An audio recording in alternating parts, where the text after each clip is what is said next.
Hello, today we're going to talk about lesson 1.7, U.S. Traditional Addition.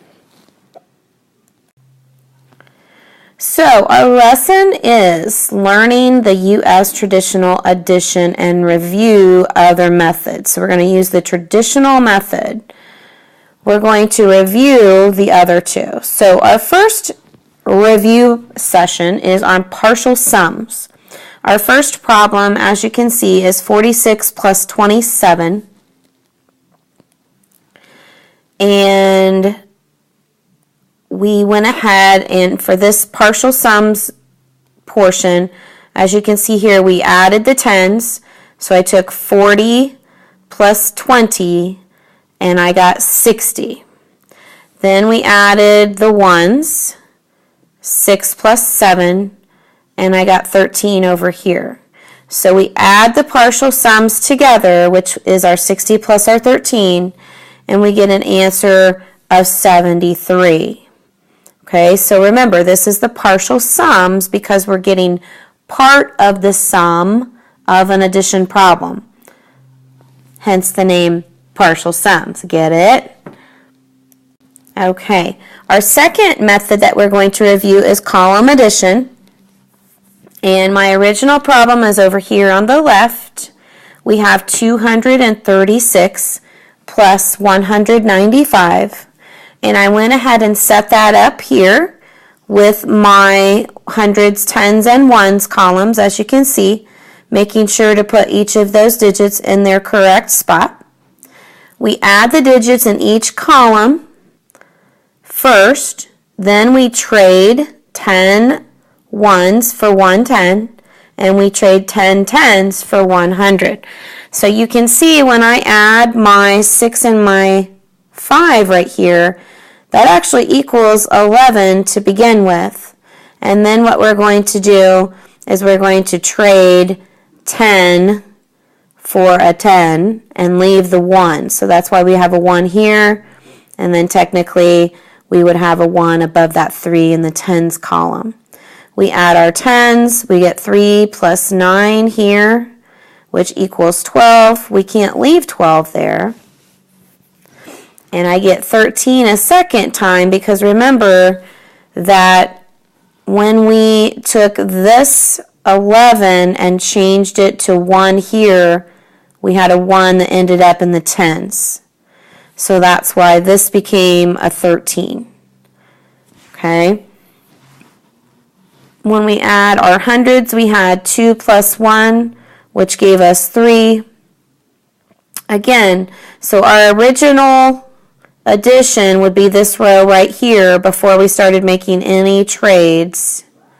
Okay, and then we traded our 11 for 1, 1, and 1, 10. So that left us with 1 in the ones column. And that bumped our 12 in the tens column to a 13 because we added another 10. Then our 3 and our hundreds column stayed the same. Then we're going to go to the third row here where we have the 4, the 3, and the 1. We didn't have to make any trades in the ones column because we were okay. We didn't have over 9 ones.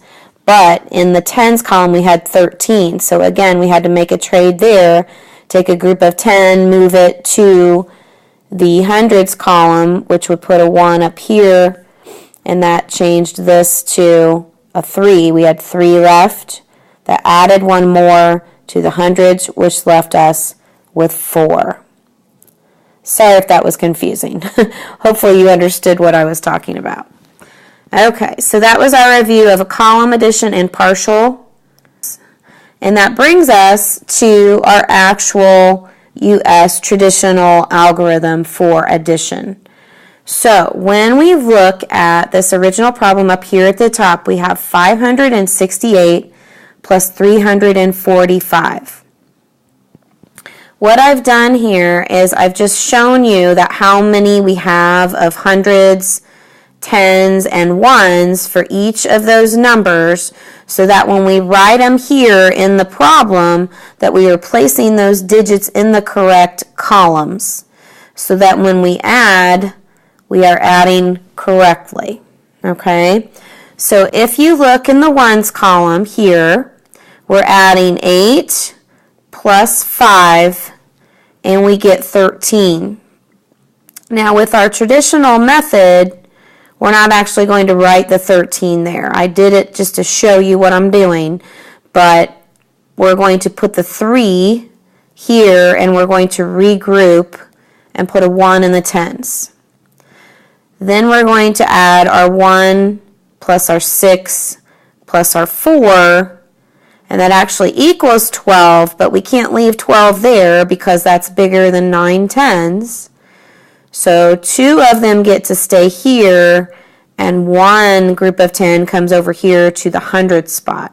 So then we have a 1, a 5, and a 3, and when we add those together, we get 9. So our final answer for that particular problem would be 923. So let's practice. If I have this particular problem, 3,685 plus 4,729. We're going to go ahead and add in our ones column. So we've got 5 plus 9, which is going to give us 14. Now remember, we can't leave a 14 there, so we're going to take that 14. 4 of them get to stay, but 1 has to come over to the tens. We're going to take the 1 plus the 8 plus the 2, which is going to give me 11, but again, that's bigger than 9, so I can only leave 1 of those there, and 1 has to come over to the hundreds. We take the 1 plus the 6, which is 7, plus 7 is going to give me 14. Again, I can't leave 14 in that spot, so we're going to change that 14 where I leave the 4 and the 1 comes to the thousands place. So now we have 1 plus 3, which is 4, plus 4, which is 8. So my final answer is 8,414. So in class, we will work on practicing these methods of addition. Heads up and be ready.